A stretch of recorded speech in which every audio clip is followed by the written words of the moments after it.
बाळ, फ्रीजमधून श्रीखंड काढ ना. आम्ही पूर्वी घरीच बनवायचो श्रीखंड. त्याची चवच वेगळी होती. आता काय सगळं रेडीमेड. आजी, हे श्रीखंड खाऊन बघ. आज तुझ्या आईनं घरीच बनवलं की काय? हे आहे गोकुळचं श्रीखंड. अगदी जिभेवर रेंगाळणार. जिभेवरच नाही तर मनावरही रेंगाळणार. गोकुळ श्रीखंड, मनावर रेंगाळणार. आमदार अबू आझमी यांनी औरंगजेबाबाबत केलेल्या वक्तव्याचे राज्यभर पडसाद उमटत आहेत. त्यावर मंत्री नितेश राणेंनी प्रतिक्रिया दिली आहे. पाहूया. त्याच्या कबरच्या बाजूला जागा खोदून ठेव. नाही बरोबर औरंगजेबाने ज्या पद्धतीने आमच्या राजाचे हाल केलेले आहे, त्या छावा चित्रपटाच्या निमित्ताने जगाने पाहिलेलं आहे. स्वराज्याची लढाई ही इस्लामच्या विरोधात होती. तेव्हा काही सेक्युलर विषय नव्हता. हा हिंदवी स्वराज्याची स्थापना छत्रपती शिवरायांनी आणि संभाजी राजेंनी का केली? इस्लामच्या विरोधात केलेली आहे. हे हिंदू विरुद्ध मुसलमान हा विषय आहे. तो हे जेवढ्या लवकर ह्या जिहादी मानसिकतेच्या कार्ट्यांना कळेल ना, तेवढ्या लवकर त्या औरंगजेबाला स्वप्नात पाहणार नाहीत किंवा त्याच्या बाजूला झोपणार. अबू आझमी म्हणतात की धर्माच्या विरोधात संभाजीराजे नव्हते. संभाजीराजे धर्माच्या विरोधात. औरंगजेबाने त्यांना मारत असताना त्यांना सांगितलं की तुम्हाला धर्म बदलो, तुम्हाला पाहिजे त्या गोष्टी देतात. तेव्हा या आमच्या संभाजीराजेंनी त्यांना स्पष्ट केलं की मी माझा धर्म बदलणार नाही.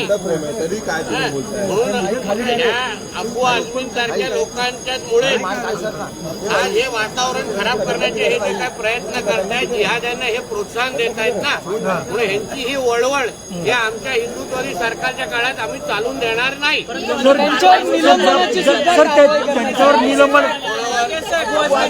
आता हाऊस चालू आहे ना, निलंबनाची कारवाई काही होणार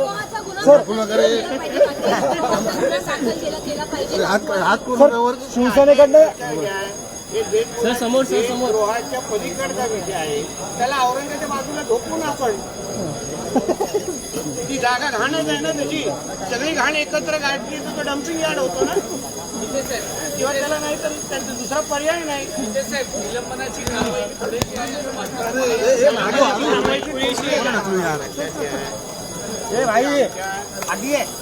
महाराजांच्या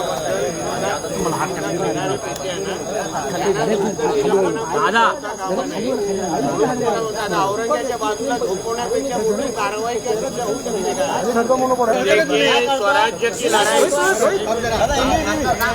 स्वराज्य की लड़ाई ये इस्लाम के खिलाफ थी. छत्रपति शिवाजी महाराज और छत्रपति संभाजी महाराज ने हिंदवी स्वराज्य की स्थापना की, वो इस्लाम के विरोध में की है. कभी मुगलों ने हमारी हिंदुओं की मंदिर तोड़ी, हिंदुओं को धर्मांतर किया, उसके खिलाफ छत्रपति शिवाजी महाराज और संभाजी महाराज ने स्वराज्य की स्थापना की थी. तो इसलिए वो हिंदू विरुद्ध मुसलमान कभी कुछ सेकुलर विषय नहीं था. इसलिए हिंदवी स्वराज का अर्थ क्या है? उसमें हिंदुओं का राज्य आना चाहिए, स्वराज्य आना चाहिए, वो उनका हेतु था. उसके हिसाब से स्वराज्य स्थापन किया है ना. उसको वो आदमी जैसे जिहादी को अगर समझता नहीं रहेगा ना, तो फिर उसको जल्दी औरंगजेब के पास भेजना पड़ेगा. आमचे दिवसभरातले सर्व अपडेट्स, ताज्या घडामोडी आणि थेट लाईव्ह पाहण्यासाठी सबस्क्राईब करा, लाईक करा कोकणचं नंबर 1 महा चॅनल कोकण 7 लाईव्हचं YouTube चॅनल.